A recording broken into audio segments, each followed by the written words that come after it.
Now, today we are covering on your tutorial 9, which is on linear regression, or regression, right? Okay. So the thing is, how do you use regression? Anyone want to say something? When do you use regression?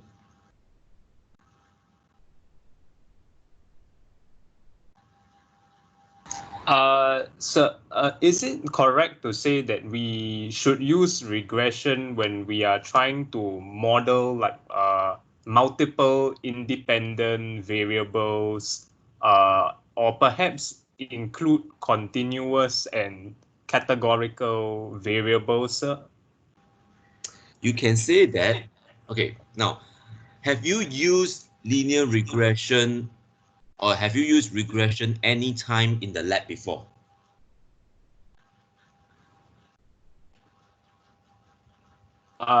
So for lab 9, I I'm believe talking that about your bio lab. bio lab. Yes. Uh, Or any experiments that you have done in your life. Just to clarify, does the beer Lamberts model actually classify as a regression Yes, it model? is. Oh. Your Beer-Lambert law is correct. Okay, so if you have done your spectrometry, you know that for Beer-Lambert law, it says that the absorbance is actually proportional to the concentration. Correct? So your Beer-Lambert law states that your absorbance is actually your ECl. That's your Beer-Lambert law. No problem, right? Now, what it means is if the absorbance is 0, let's say this is your absorbance. Yes, sir.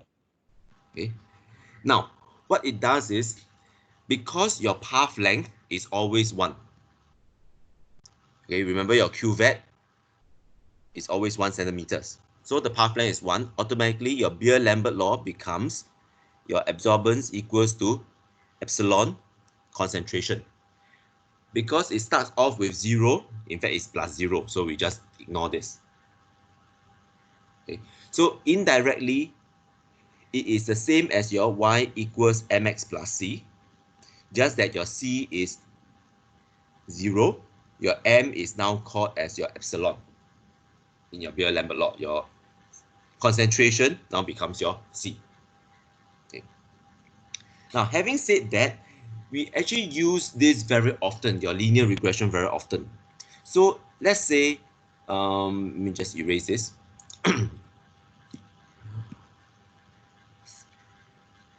Okay, so for example, if we are trying to say how well your data points fit this linear regression, your absorbance equals to how well the points actually fit inside here, you actually use your correlation, your Pearson's correlation to determine. Okay. Just that in linear model, let's say in the past, okay, if for those of you who have done your, I think almost all of you should have done your secondary school physics.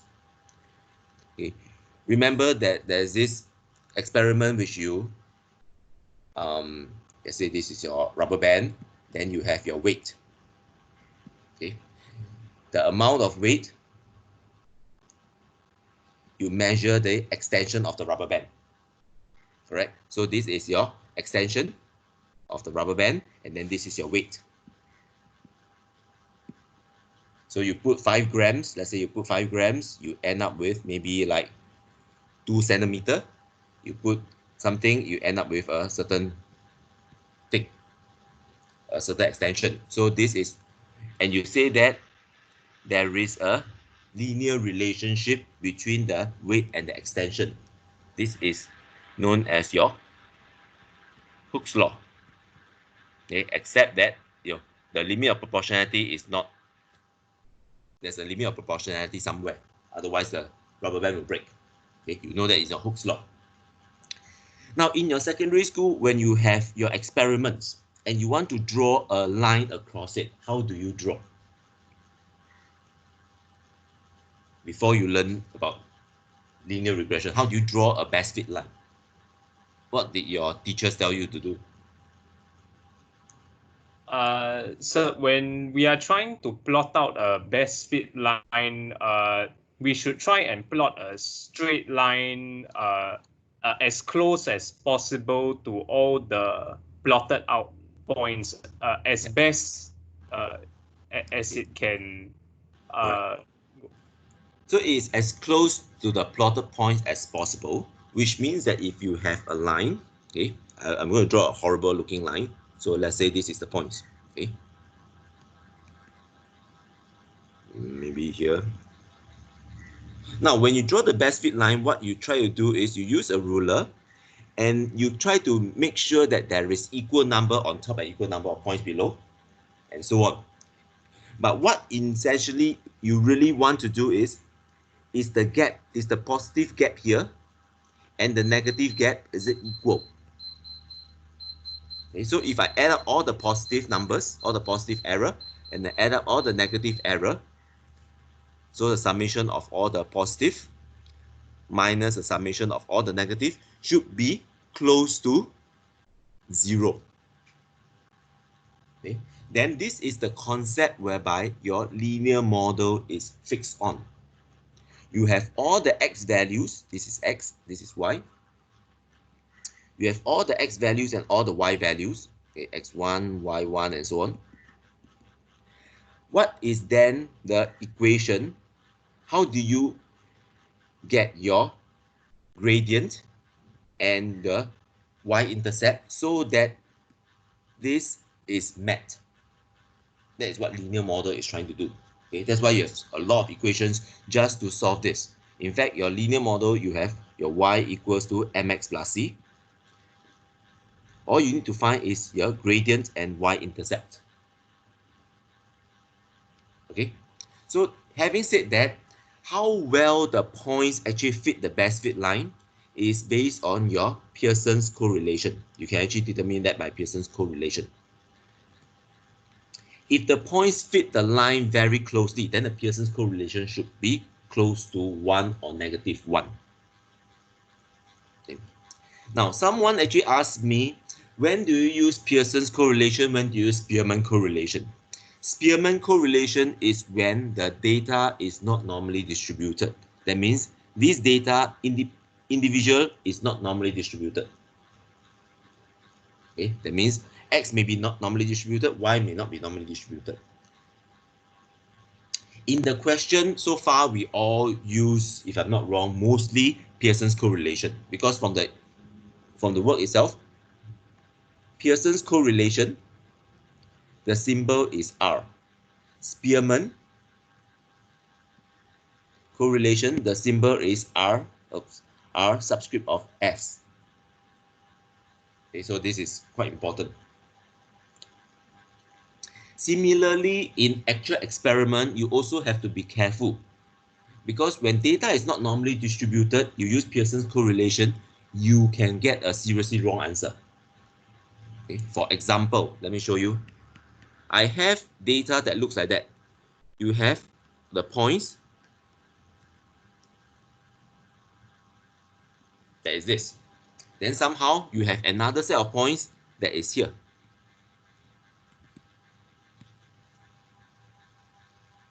Independently, there's no correlation. Okay, independently, there's actually very low correlation. So this correlation may be 0.05. This correlation is a bit better, maybe 0.12. But if you force a linear regression across it, you get a overall correlation of maybe 0.52. Okay, so please be careful with this when you do your experiments. And why is it a problem? Because these 2 points are not normally distributed. If you use the y and x, if you plot out how will X be plotted out, X will look something like this. Okay, is it normally distributed? No, right? Because not in the middle, actually at this point, there's actually 0 values altogether. So it's not normally distributed. Similarly, if you plot Y, okay, you end up with 0, and then you'll have a blob here, then you end up with here, and then blob here. Because this in the center is nothing. So X and Y are not normally distributed. That's why using Pearson's correlation will be wrong. Okay, so this is a concept that you have to be careful. This is why we always say that always plot the graph, look at the graph, how does it look like before you do a best fit line. Okay, if you force a best fit line, it will still give you a y equals mx plus c, no problem, but it will be a wrong equation. Okay, so this is for experimental. Make sure you do your checking properly. So let's go to the tutorial by itself. Okay, so today we'll do the reverse from the opposite end. Otherwise, Benjamin will always get the first one. So we use, let's say, Jianing for question 2. What is the, for question 2A? For question 2A, my R is negative 0.912. Correct. R is negative 0.912. Okay. Do you use Excel or use your calculator? Excel. Yeah, that's fine. Okay. Now, try also learn how to use your calculator as well. Okay. Because having said that, right, your calculator could be a little bit of a problem if you forget to keep the manual of your calculator. Remember when you first buy a calculator, there's a very thick book inside a calculator, the box. So if you forget that, then go and Google the manual itself. Teach you how to use it. Okay. So B says that the scatter plot doesn't look linear. Okay, so you want to change it to a linear another model of this y equals m divided by x plus c. So essentially, this will be y equals to 1 over so m, this will be 1 over m multiplied by 1 over x plus c. So how do you do this? Okay. I divided like, I put all the values into like 1 over x first. Yeah, lor. So here what you do is the years is the y, this is x. Then what you do is you kind of you actually have your 1 over seconds. Correct? Yeah, that's exactly correct. Okay, so what is the r value? 0.992. Correct, 0.992. Okay. So now you compare the r value, which model is better? The second one is better because the R value is closer to 1. Yeah, so then you answer question 3 already. 4. So which model is better? So it means that the second model is better. Your y equals to mx plus d is better. Okay. But it's closer to 1 here. What you need to say is, my screen is giving me, get out. So you say that the absolute of the r, because one is positive, one is negative, you can compare directly. Okay. Is closer to 1 for this equation. Okay, correct. Marvelous. Okay, so Jianing, you have to know how to use your calculator as well. Yeah, I know how to use my calculator. Just very tedious. Yes, it's very tedious because every time you got to retype everything. Yeah. Yeah, correct. Using Excel will be much easier. Okay, question 3. Question 3, we have Jia En. For 3A, R is 0.6. 632. Yes, 632, correct. 3b. 3b is R equals to 0.794. Okay, so the method is the same. You actually take the temperature and then you square it. Yeah. So based on this, which one is better? B is better. Okay, so hold on. So now you have B is better, correct? And then your equation is y equals to bx squared plus a. So what is b and what is a? A is negative 92.1.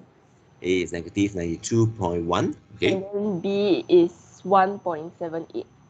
okay, very correct. All right. So using a linear model, you estimate whether what happens when the temperature is minus 10. So what is the volume here? The volume is 85.9 cm Okay, cube. 85.9 cm cube. Cube, right? Cube, yeah. Okay. So is it reliable? No, because the R value is lesser than 0.9. Okay.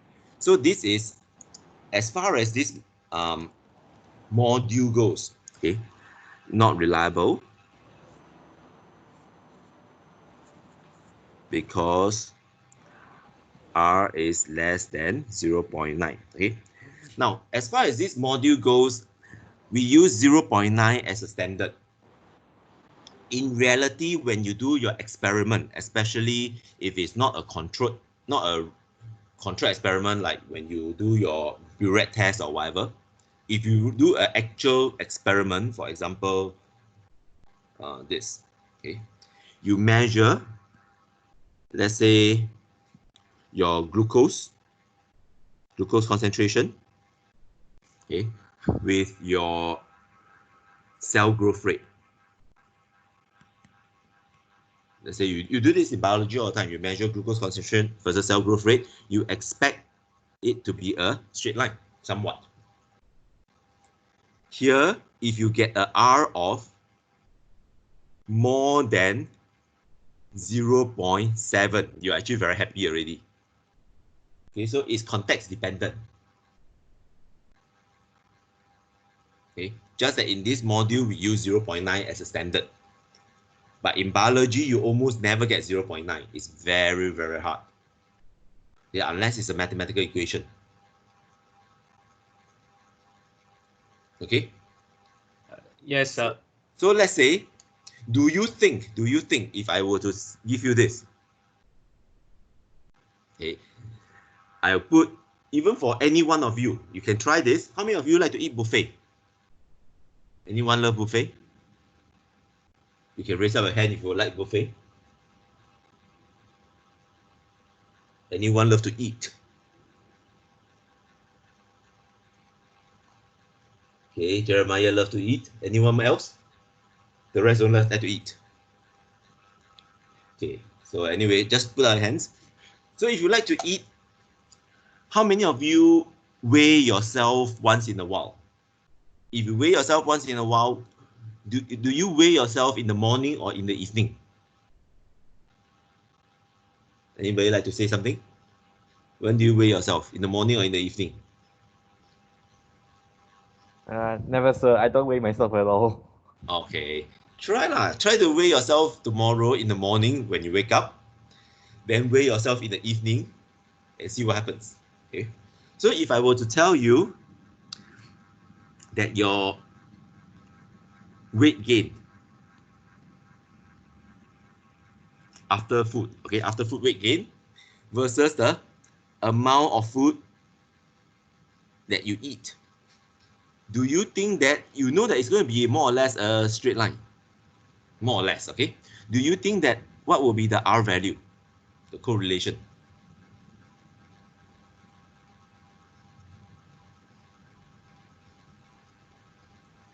Roughly about what?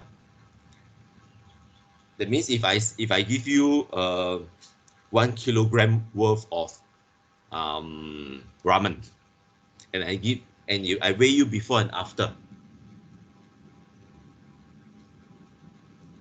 what will happen? Let's say before you eat and 2 hours after you eat. This will be, what's the correlation going to be like? So after we eat the bowl of ramen, then our weight should rightfully increase. Yeah, it definitely increase, but is it improve? If I take the whole class and I do this experiment, that means I treat all of you to ramen, okay, or too many people, so I treat all of you to instant noodles. So, do you think that I will get a good correlation?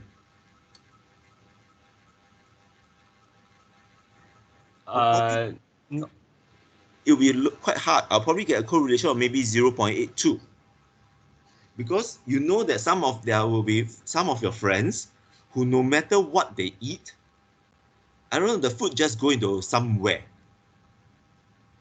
unaccounted for. Okay, so humans are very weird creatures. Okay, and remember to remind me to tell you this concept that correlation is not causation. Okay, this is very important concept here. Okay, so let's continue first with Jiaen. Okay, so actually the person made a mistake and resulting in abnormal. After removing outlier, so what will be the new model? So which one is the outlier? The outlier is the 2900, that point, last point. Yes. So after you remove it, which one is what's the correlation for model A? The R value is 0.989. Yeah, correct. So our value is 0.989. Okay. So also tells you that please check your outliers, because when you do your experiment, sometimes you may misplace the decimal point, or you may write one zero more or 1 0 less. Okay, so this is quite important. Okay, maybe the volume is actually 1 0 more. All right. So question 4, we have Hui Ping. Question 4A is 0.221. Okay, which one? Question 4. Yeah. No leh, because this is X square leh. You use directly No way, I changed already. 0.221. Hold on. There are model A timing. Yeah, it's not 0.221 leh. Okay, let's just check. Okay, so here we have participants. Maybe the answer key is wrong, so we will see.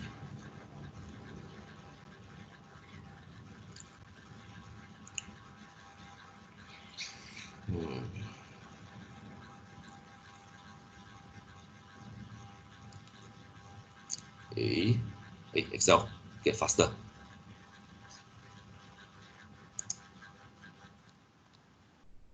Okay, so we have this.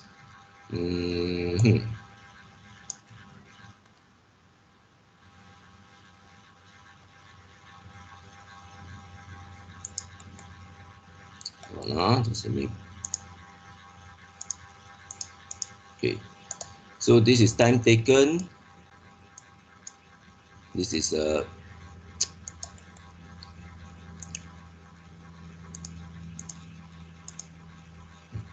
doing. Okay, so this is the time taken. Okay. So what we want is to find the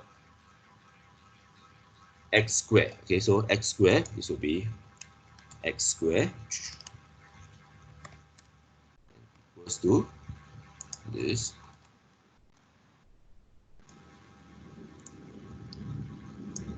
So let's look at the correlation. Correlation for array 1 and array 2 will be this.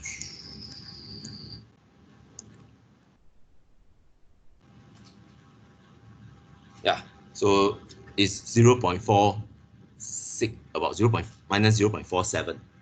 So Hui Ping, do you actually do x square or what? I did X square. Okay, then so in your calculator you have to use this, you have to retype these two again. Oh, but I use Excel though. Yeah, lor. So you use X cannot lor. You use X, then what happened is you use X, right? This is exactly what you did lor. That's why you get this, right?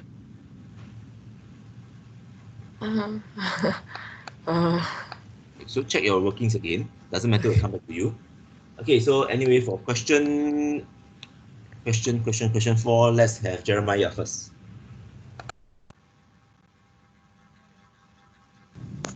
4B is it? Okay, 4A will be, hold on, 4A, let me just write down. 4A will be minus 0.470. Okay, 4B? The R is 0.465. 465. Okay, so Hui Ping, do you get 0.465 here? No. Oh, I means got that here. check your calculation all over again. Something is very wrong. Okay. All right, so based on this, which model is better, Jeremiah? Model A. Okay, model A is better. And what is the A and B value? A is 6.21 6.21, correct? and B? B is negative 0.007. Okay, correct. Okay. So using this linear model, estimate the time if it took 15 minutes to swim. So what is the running speed, the running time?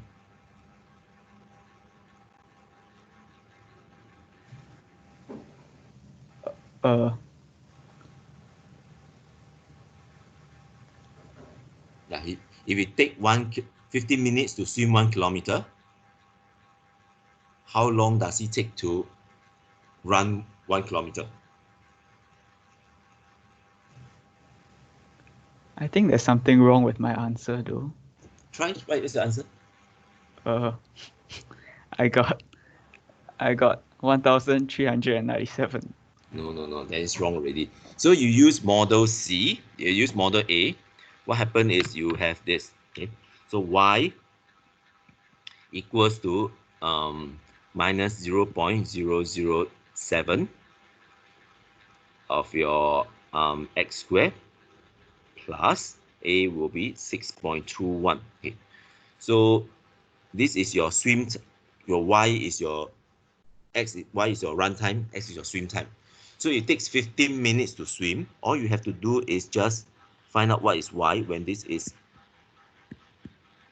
15.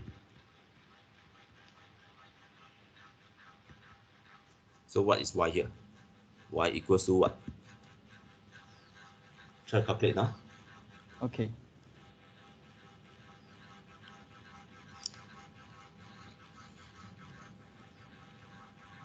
Why do we use model A instead of model B? Because R is closer to 1. Yeah, because this is what you say, ma. From question C, what? So you use a model that you chose in question C. Oh, all wrong. Yeah, I see what you mean. So, yeah, so model A, this model A, ma. Right, it's minus 0.47.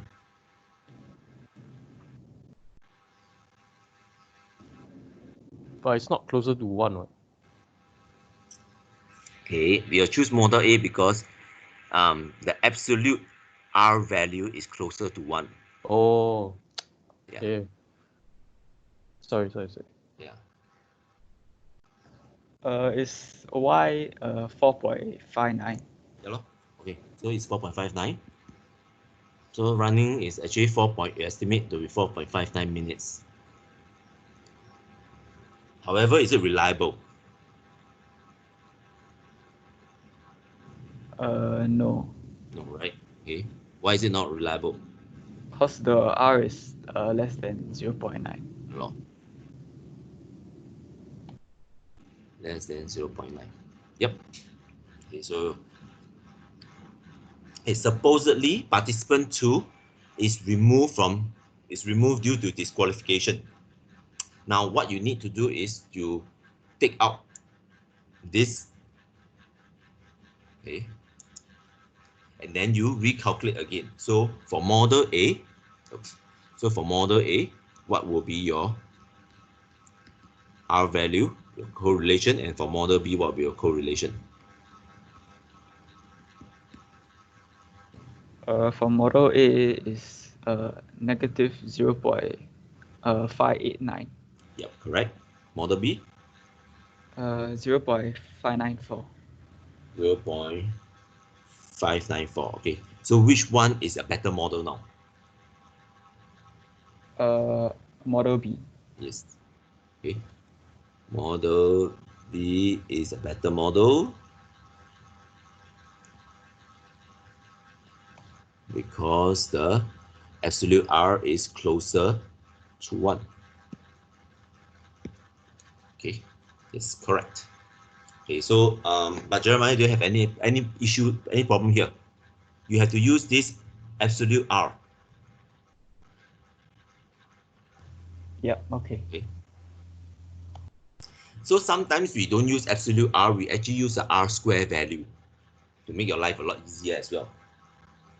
In Excel, it prints out the R square value most of the time. But R square is not Pearson's correlation. Don't mistake this as Pearson's correlation coefficient.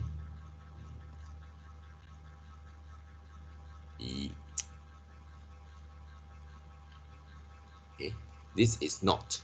Okay, R square is actually this thing called as coefficient of determination. There's actually another term for it.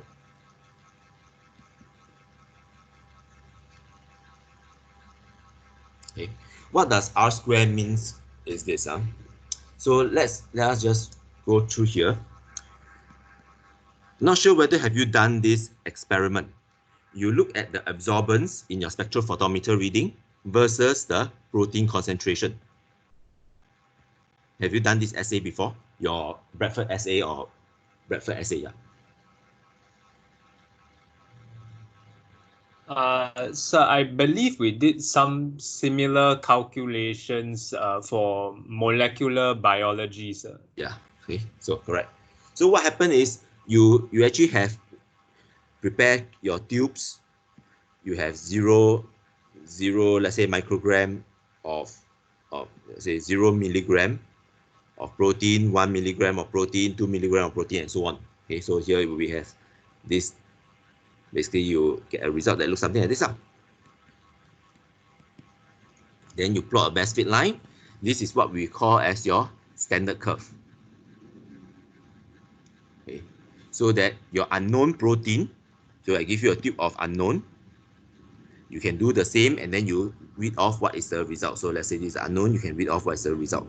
Okay, curve RVE.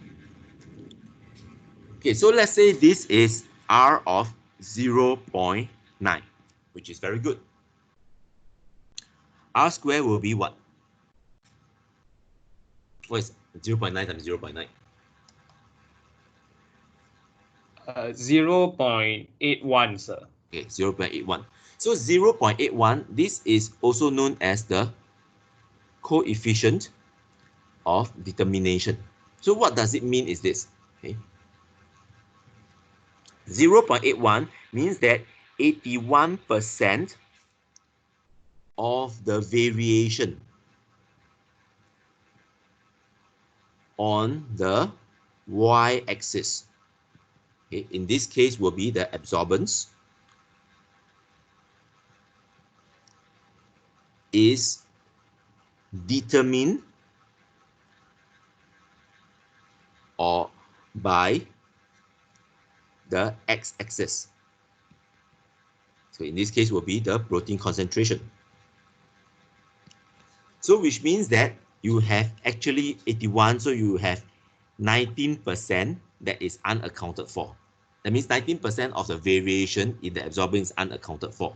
This will be all your dilution error, your pipetting error,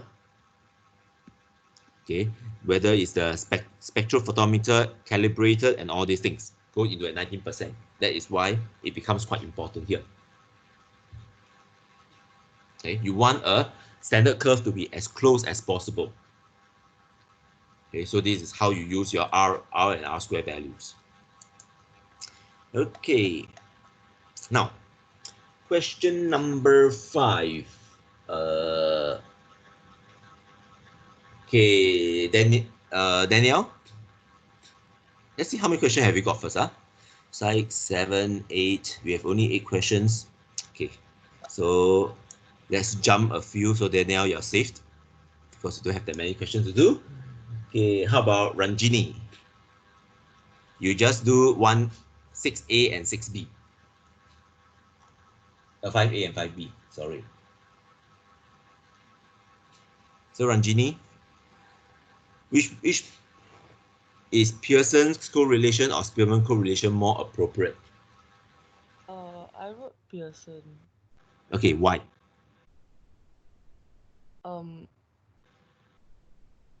Answer is correct. Pearson is correct, but why? Cause it's linear. The Your graph, level, you can say that because it's linear, because linear, right? yeah. So Pearson's is actually more is appropriate, okay, because the graph looks linear. Yeah, that's fine. Okay. Now, if the graph is not linear, then you use Spearman. The problem is you never do.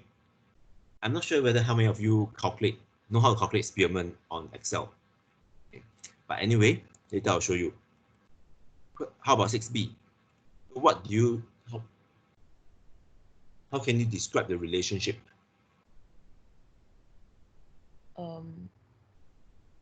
I say it's dependent, like sample, cause the amount of milk causes the change in the children's IQ. Okay, so how you describe for this module, right? We want to use these terms. Okay, first you give the R square value, then you say that it is either a strong or weak relation. Okay, so this is the first adjective you use. The second one is you use is either a positive or negative correlation or relation. The third adjective is you use linear or non-linear. So why not you use these 3 adjectives for question 6B? Is it a strong or weak relation? 6B. Yeah. Oh no, 5B, 5B. I did not calculate the R value for 5B. Okay, that's why you calculate ma. Oh, you want me to calculate now? Yeah, calculate now. Oh, okay. Okay, calculate while I go to the toilet.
Okay, how? The R value is 0.986. Yep. So R value is 0.986. So is it a strong or weak? It's a strong relationship. Strong. Okay. So is it the next one is it a positive or negative relationship? Positive. Okay. So positive. Is it linear or non-linear? Linear. Correct. So make sure you use the correct words, because when we, let's say we mark your test, each of these adjective carries 1 mark. Okay, so we are looking for things like that.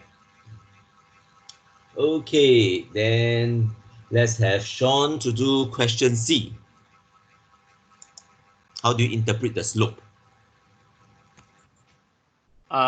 So for this question, I mentioned that the slope is, since the slope has an upward kind of movement, then there's a positive relationship, sir. So the slope is what? Which value? 0.104 or 24.71? So the gradient of the slope is 0.104, sir. This is a slope law. Okay, slope. So this is slope. But what does the slope means in this case? So could we mention that the slope has a positive gradient?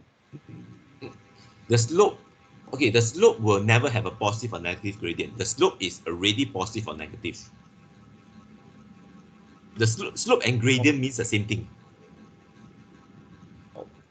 So if you in regression, slope and gradient actually they are synonymous. So you cannot say that a slope has a positive gradient.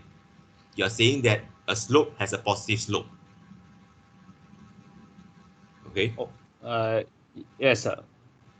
So let's say in this case, the milk, this is the milk average amount of milk drink per day. So X is the average amount of milk drink per day, correct? Yes, sir. Per day, and Y, what is Y value? It's the IQ score. So how you interpret the slope is actually may not be that easy. It means that for every ml of milk of extra milk drank per day, IQ score increases by 0.104 points. This is how you actually interpret the slope. Okay, because that's what gradient means. For every increment of x, y increase by 0.104.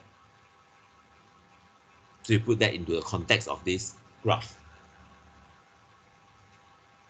Okay, you got it? Yes, sir. I understand now, sir. Okay, good. So let's continue with Heikel. Question number, okay, part D and part E. Part D. Yes, what's the IQ score? 110. 110? Yeah. How do you get 110? 850 eh? You just sub in the Calculate again, value. calculate again. Okay. Is IQ equals to 24.71 plus 0.104 times 850.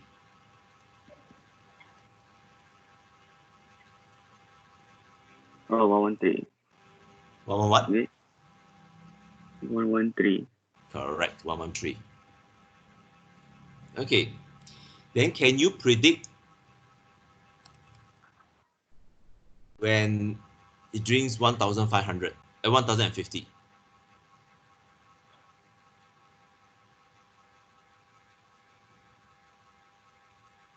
The question is, can you predict? So it's yes or no? I think so, yeah. What? Okay, mathematically, can you put in 1050 and calculate something? Yeah. Okay, but should you do that? No. No. Okay. So actually, it says that you can predict, but is it reliable? No. Okay. Why is it not reliable? Uh,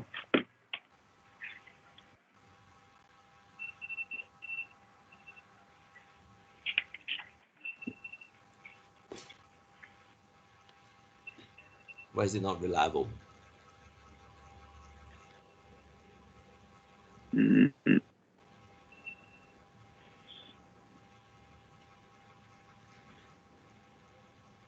not too sure.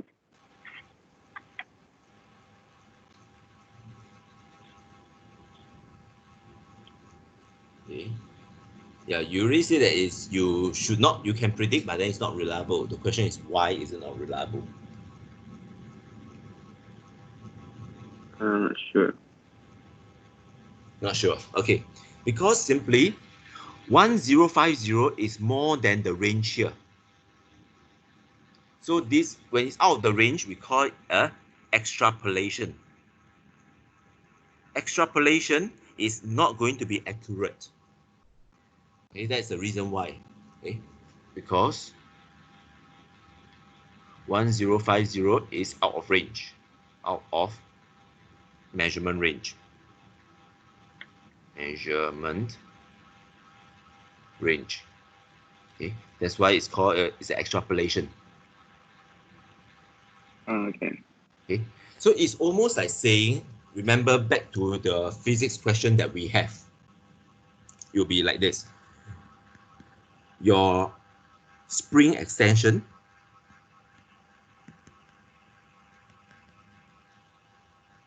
you did the experiment, right? The weight and spring extension, your Hooke's law, lah, basically. Let's say you find that the extension is actually 1.2 times the weight. Okay, so because it starts with 0. Okay. So here, the maximum weight that you put in is, let's say, 200 grams. Do you think that you should use this equation to estimate what is the extension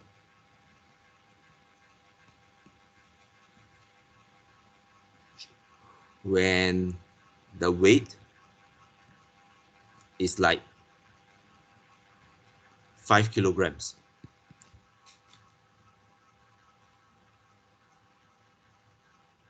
Michael? Yeah, no.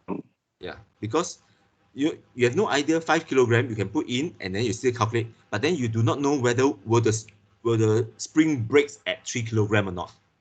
This is what it means by extrapolation. Okay. Maybe spring breaks at 3 kilogram. We have no idea. So we cannot extrapolate because of this.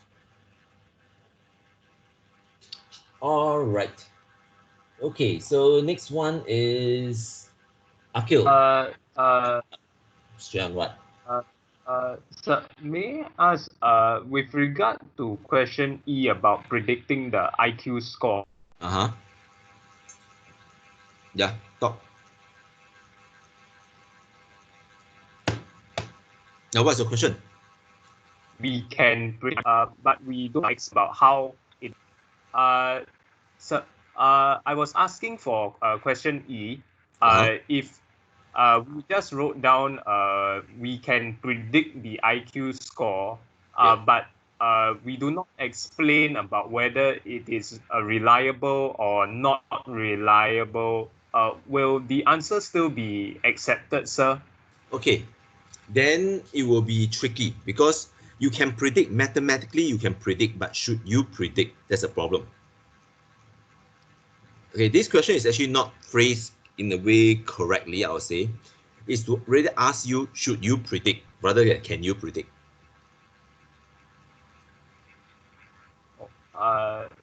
Yes, sir.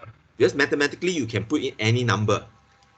That means if I want to have a child, I feed him 2 liters of milk a day, I can predict his IQ score. But then that is not going to be reliable. So this means that if I want my kid to be very smart, I just, just pump until he bursts. That's not going to work, right? That means I force feed him 2 liters of milk every day.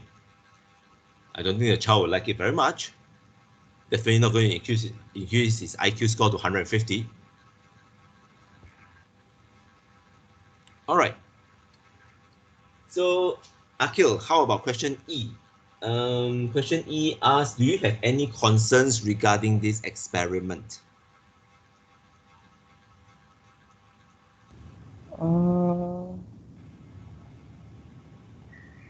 I don't know. You don't know. Yeah. Okay. Okay. So it is this is more of a experiment procedure. Okay. First do you think the data is, the sample is random?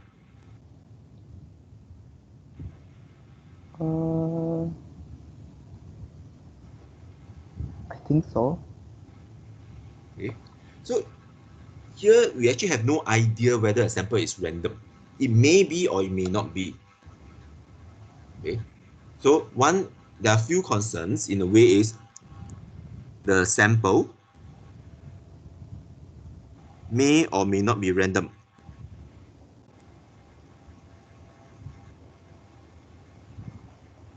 Okay.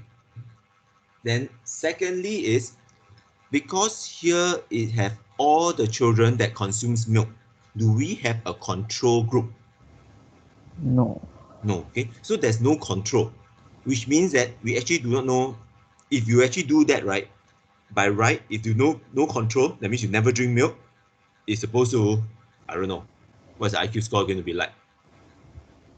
So if you put in 0 into this equation, your IQ score is supposed to be 24.71. Okay, so second is no control group. Okay, sometimes it's not easy because this is also an observational study. It's not easy to have control group as well. Then thirdly, how many samples do we have? What is a 1, 2, 3, 4, 5, 6, 7? There's only 7. Do you think it is enough to make such a deduction? No. No, right? Okay, correct. So the third one is sample size is actually quite small.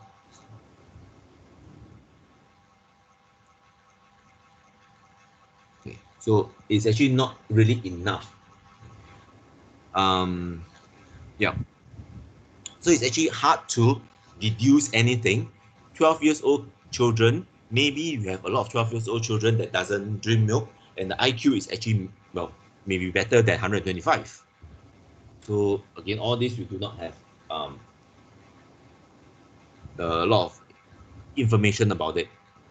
Furthermore, we can also say that we do not know about the children's individual background and so on. Whether what is the health status and every single thing. So in short, this experiment is very restrictive. We do not have enough, there's too many ways that this experiment can go wrong. Okay, got it, Akil? Yeah. Okay, good. Okay, so question number 6. Okay, so question number 6, 6A and 6B, why not we have just now Danielle, right? Or Hui Ping. I can't even remember which one. Doesn't matter. Let's continue up the list. Zul.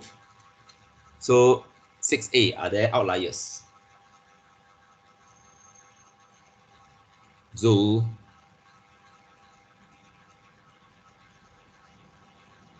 Zul, are you asleep?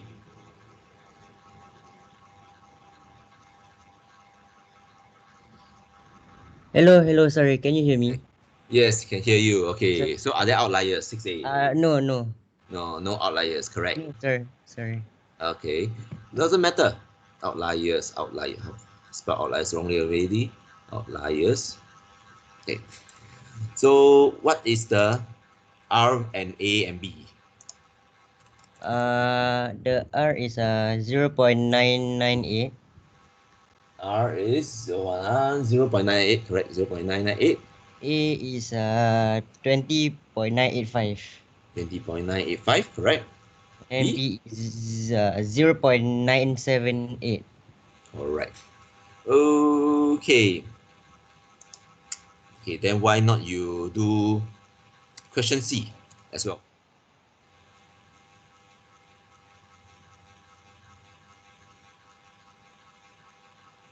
The way to phrase question C will be similar to how Sean will have phrased question C here for 5. 5C and 6C is the way it's the same concept. It's a strong positive linear. Okay, strong positive linear.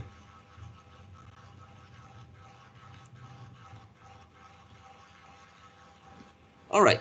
Okay, you're done. So let's go next one. Max, D and E.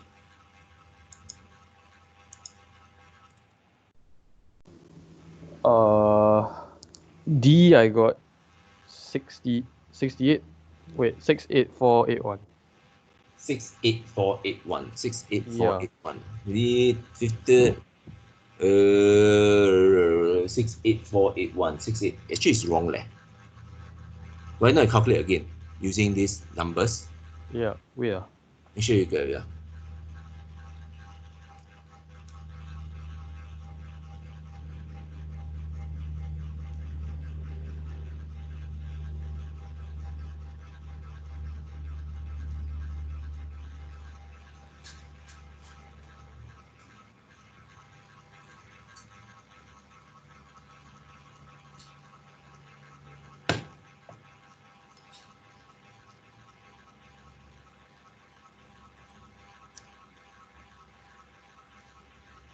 I still got the same. Okay, so let's see what went wrong. Okay, so use a regression line, cost of 70,000 items. Items 70,000. Okay. Production cost. So production cost is Y equals to A will be 20.985 plus 0.978 times 70. Okay, so 70. Let me check again. Maybe the answer is wrong. It could be 70 times 0.978 plus 20.985. No leh. Oh, I know why. Is I put 70,000 in 70. Yeah. Okay, because here is by thousand ma. Right. So I'll get 89.445. Okay, 89. What's the unit? 1,000. Correct, 89.45000. Okay, so is it reliable?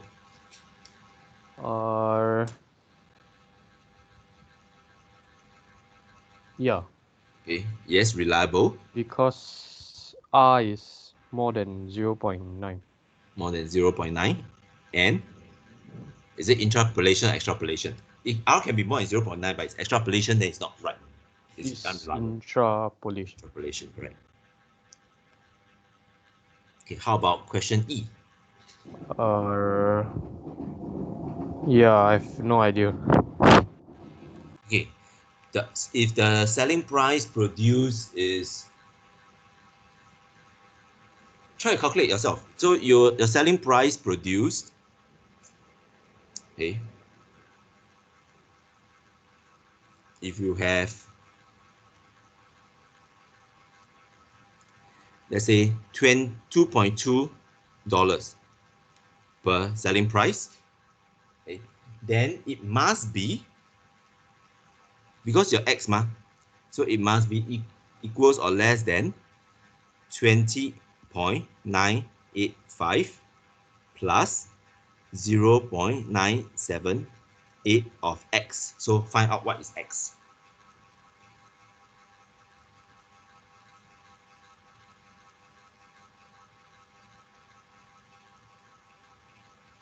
So solve what is x.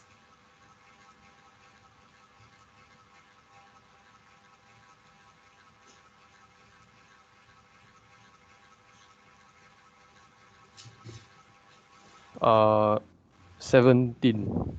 17 point what? 17. 17 what? 2. 172. 3. 173. Yeah. Okay. Because then this is in thousand. Okay. Therefore, you actually need at least 17,173 items. Okay. Understand? Yeah, understand. Okay. Because if you actually go to the fourth decimal place, it's actually 17.1726. So it's actually 17.3 lah. Because you cannot produce 2.6 items lah. Correct? Yeah. Okay. Good. All right. So we are not going to do question 7. Because question 7, in your slides, let me go to the slides. Your lecture notes. What is pretty important for your lecture notes on, is it 8 or 9? 9 already. Regression? Is it regression? Let me see. Yeah, your regression models. This page is actually rather important, rather useful, because it tells you that there are actually other regression models. Okay, you can do multiple linear regression on Excel. Logistic, you can force Excel to do it. Poisson and Cox regression, you can't use Excel to do it. Okay, so sometimes you need this, then go and read up yourself. Okay, you may need it for your major project next year. Okay, so we will not do question 7. Question 8.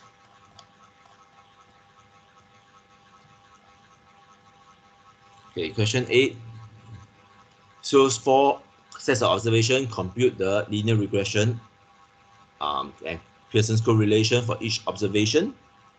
Scatter plot, everything else. Okay, so what you are trying to discuss. Okay, so question 7, based on your observation, what can you conclude? So let's have Tracy. I don't know how to do this question. Okay, don't know how to do this question. Okay, so what happened is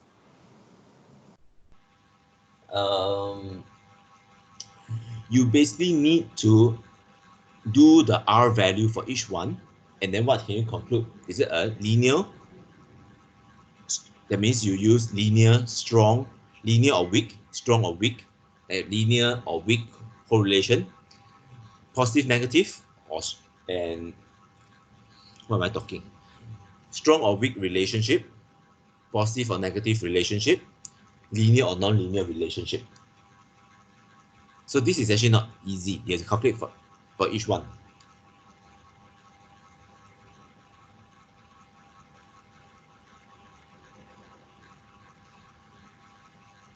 Okay, so why not you calculate the R value for each of these 4 and tell me what's the answer. Okay, just calculate for the first one. The first one, this one. What is the R value? Okay, then Max, can you help her calculate the second one? Zoo, calculate the third one. Akil, calculate the fourth one. The second one, the R value is 0.816. 0.816, okay. So Tracy, you calculate the first one.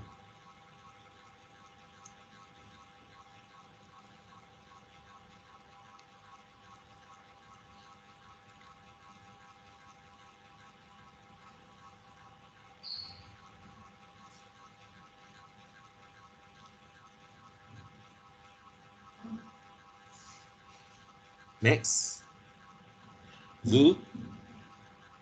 Yeah, Max, Zoo. Max already done, right? Zoo. I'm done. Okay, which one? C, Zero, right? yeah, 0.816. Also 816. Yep. The fourth one? The fourth one 0.817. 817. Okay, choose Tracy. Left with you only.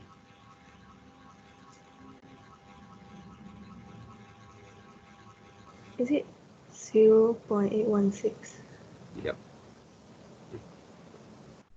Should be lah. Okay. Anyway, but if you look at the scatter plot, it looks very different. So what you can actually say is, by the calculated values, right? All of them have is reasonable, is as a positive linear relationship, a positive relationship, not even linear. Okay. That's all you can make. Okay. So question B is also difficult. What kind of conclusion? Okay. What kind of conclusion means that because all these four values are kind of similar, but the graph looks very different. Okay. So what it really means is, if you have a same correlation coefficient,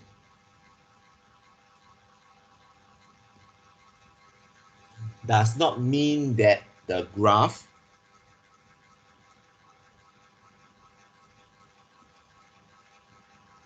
that the relationship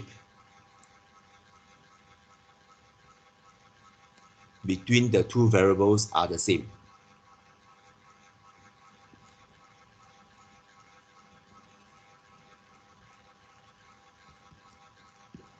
Okay.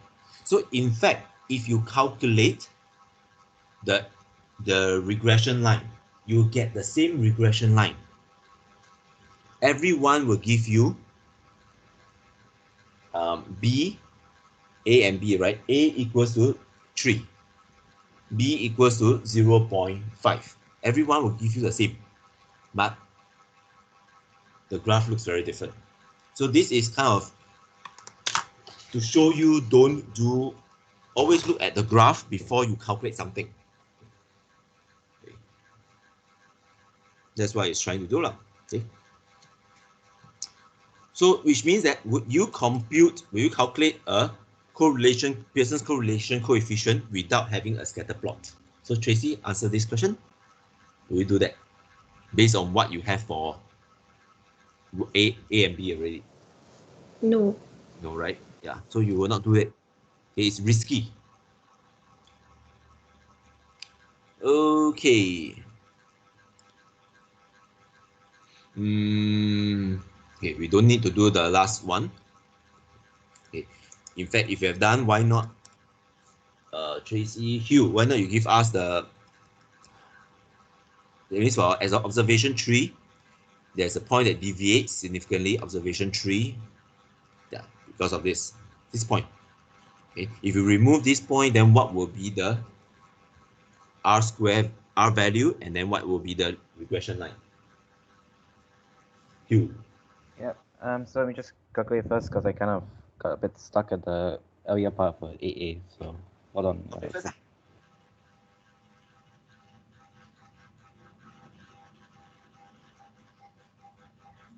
Okay, while you're there, let me go and hunt down for things to show you.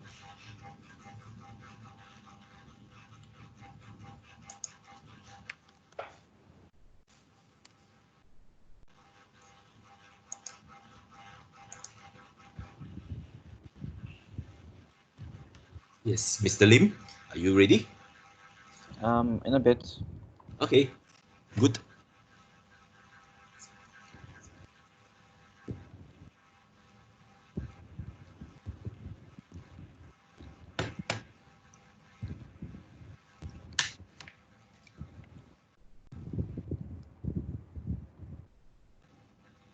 Okay, I think R is 1. Okay. Near to 1, correct? Okay. And then your It's actually 0.99 something. Okay. Yeah. So your y, your regression. Because this regression.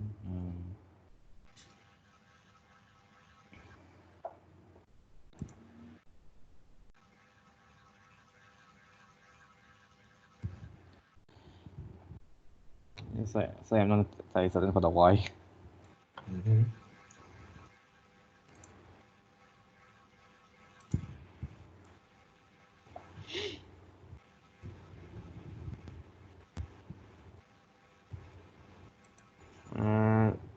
This one not certain. Yeah, so what is the A and B? A is 4.0056. 4.0056. 56, yeah. Okay. B? 0.3454. Yep, that's it. This is a regression line, the least square line. Okay. Okay. So based on this, what can you conclude?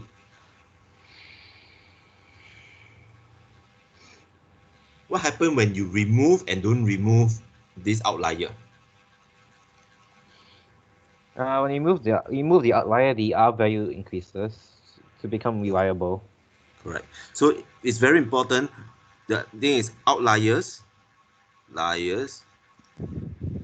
have significant impact or have impact. You can even say large impact on both the correlation and the regression line. Okay. So you have to check for outliers. It's very critical. Make sure outliers is a real value and not a misrecording. Okay, so let's go all the way back to your true false questions again. Okay, so let's go up. Konara, first one. If you run a least square regression on a data set for a particular regression line, supposedly you add a new observation and we run the line, the line will definitely be different. So true or false? Nara? False. False. Yeah, because the word here is definitely. It may be the same. If it happens to fit exactly on the line, then it will be exactly the same. Okay. All right, Grace, B. True. True, correct. Okay. Yeah, Spearman correlation. If Pearson's correlation is 1, Spearman correlation automatically is 1. Okay. So question C, if the sign of Pearson's correlation is negative, the slope will be negative. So Ihan? True. True, correct. Okay. D. Felicia? True. Normal is term for linearity of model. This is false. Okay. Homoelasticity simply means that same variance. The word it means same variance. It has nothing to do with linear.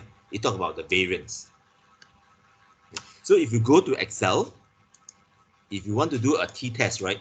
Let's say you want to do a t-test.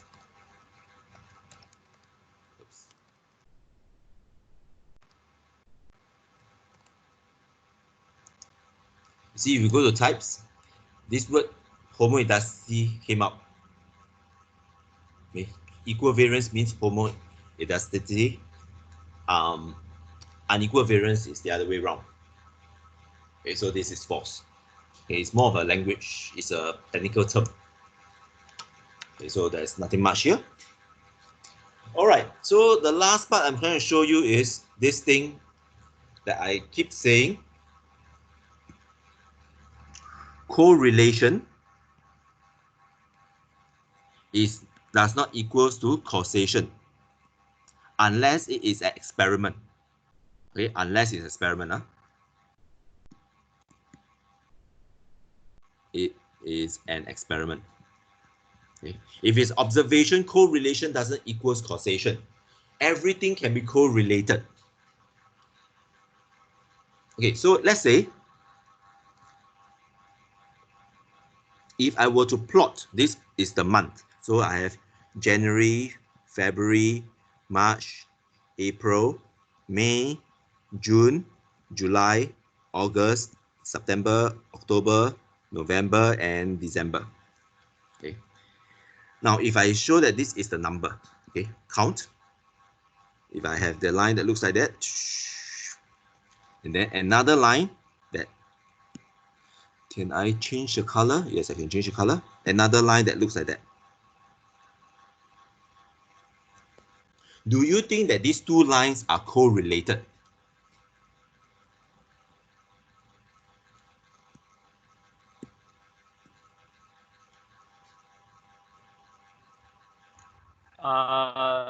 So could we say that the lines are correlated since they follow a similar shape? Correct. Yeah, correct. So lines are correlated, but this is actual data value. This is count. But I tell you that the black line is number of ice cream sales, while the red line is the number of shark attacks. Is ice cream sale and shark attacks correlated? It is, but is ice cream sales causing shark attacks? Probably not. No. Yeah, unless maybe the shark loves you very much when after you eat ice cream, because you're a big plumber. The reason is because the summer months is also people going to the beach, and it's also warm. That's why you have higher ice cream sales. So there's an underlying relationship.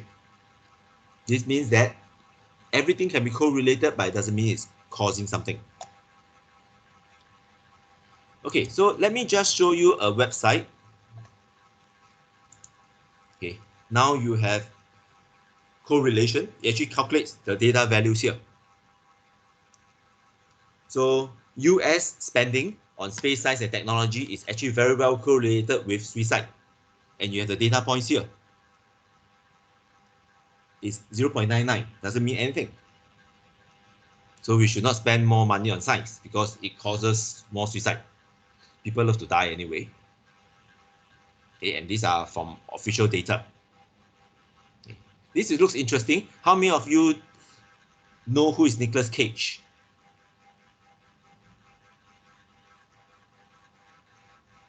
Anyone knows who is Nicolas Cage?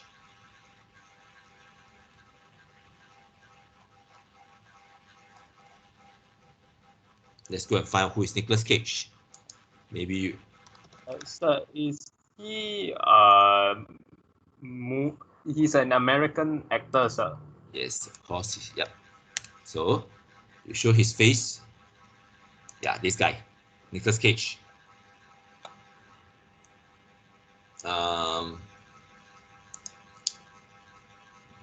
Yeah, you've probably seen him before, seen some of his movies before. So it's not a very high correlation, but it's still a good correlation. The number of people drowning in a pool is correlated with the number of films Nicolas Cage appears in. Okay, I have no idea why. Okay. And if you eat too much cheese, more people die in their bed sheets. Okay, people actually do die from strangulation or entangulation in the bed sheets. Okay. Okay, divorce rate versus margarine consumption was also very well correlated, 0.99. Okay, age of Miss America versus murders is also decently correlated.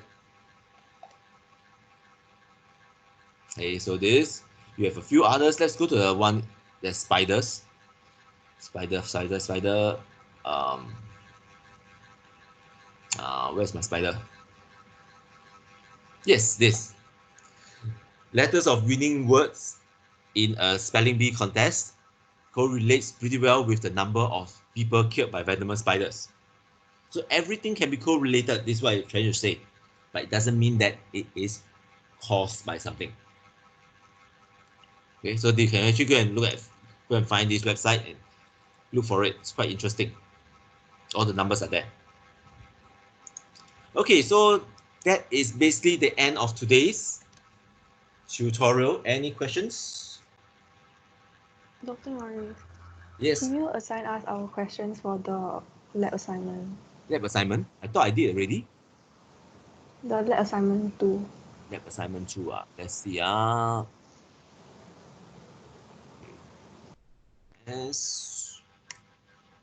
Lab assignment 2. Let me go and hunt down. Okay. Okay, now I can't. What? Okay. Lab assignment 2. So what are the questions I have to assign? Because I can't get into Blackboard now. Questions 1 and 2, sir. Because questions 1 and 2, they are divided into part A and part B. Okay, so 1 and 2. Let's see. What is a easy way to, because I cannot pull out who is in your class. That's a problem. Let's see. How am I going to do this? Okay, so there are 21 of you in this class. Anyone that is missing, can you go and check who is the class rep? Tracy. Okay, Tracy, can you go and check the everyone here. Everyone here. So let's just see. So we have Richie. Let me just take Benjamin, Ding, Ding, and Felicia, Yehan, Grace, Honora, Hugh. How come I spell Hugh wrongly? H-U-G-H. Tracy, Maximus, Zul. Zul, after Zul is Akil. After Akil is Heikel. Kau, K or E? Heikel. Sean. Ranjini. After Ranjini is Danielle. Danielle. Whipping. Xiaen. And Tianing. Okay, so question what and question what? I have to assign Dr. Morris, I don't think my name is inside. Oh, who are you? Oh, Jeremiah. Jeremiah. How come I keep missing you? Jeremiah. Okay, Jeremiah. Okay, so I have to assign question 1 and question 2. But what are the options? 1A, 1B, 2A, 2B, sir. So a person will either do question 1A or 1B, as well as question 2A or 2B, sir. Okay, very simple. Yes. So, doing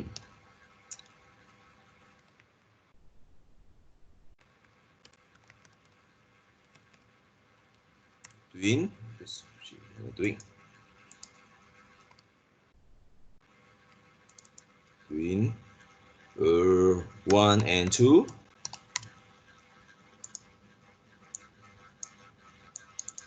Okay, tada. Okay, this is your.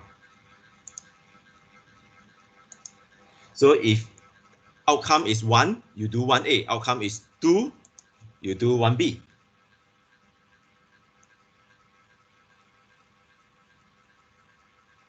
Okay, so here, if object test equals to 1, you do question 1A.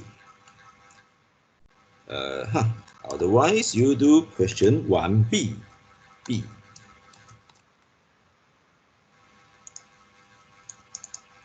Okay. See, this is true. This is true.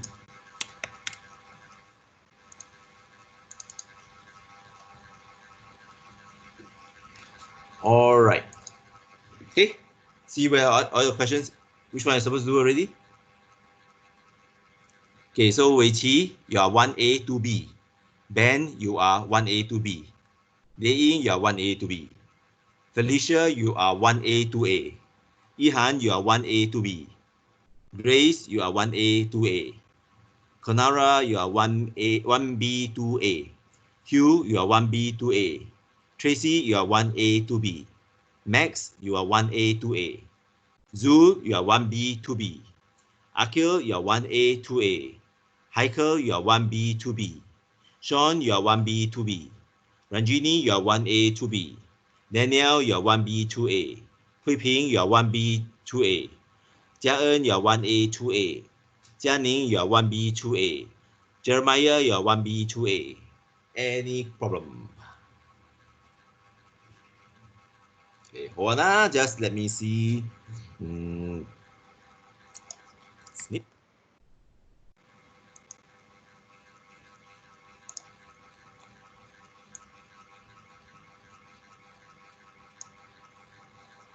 Okay.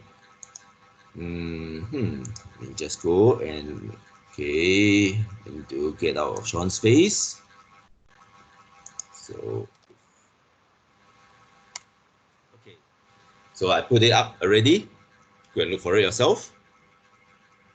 Should not be a major problem. This is a simple issue. Okay, any other questions?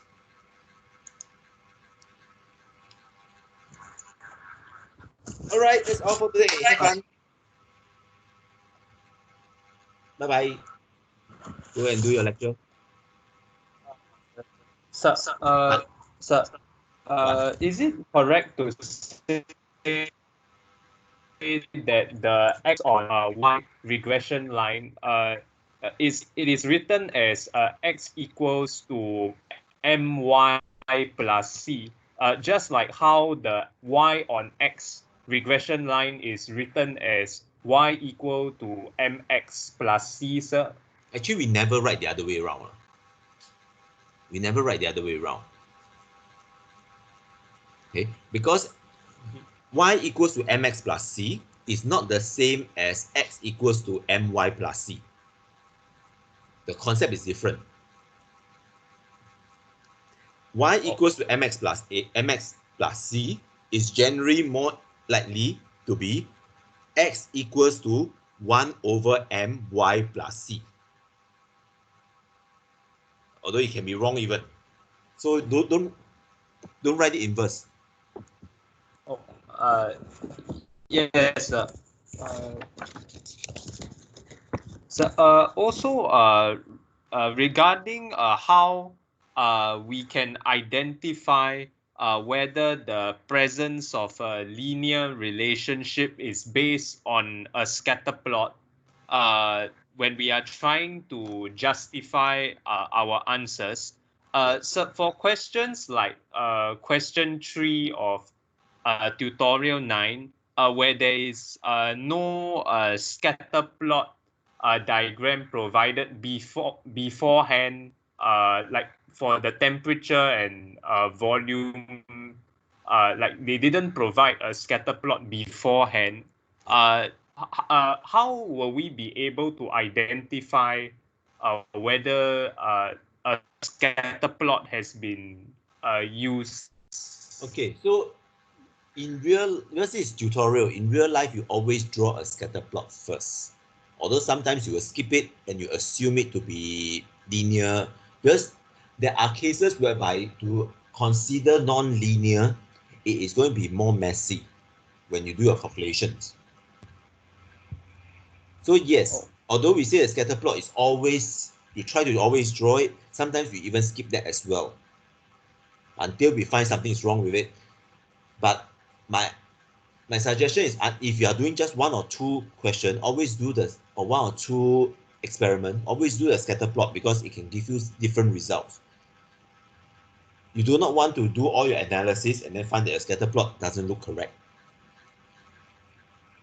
So that this is a tutorial, it's a different thing compared to what you're doing in real life. Yes. So, another question concerning question 6D. When we are writing out the final answer, do we also need to mention about interpolation, or we can just write that the absolute of R is greater than 0.9? That is why it is lesser than lesser than 0.9, sir. Okay, so if it's less than 0.9, then you don't really have to care about interpolation or extrapolation.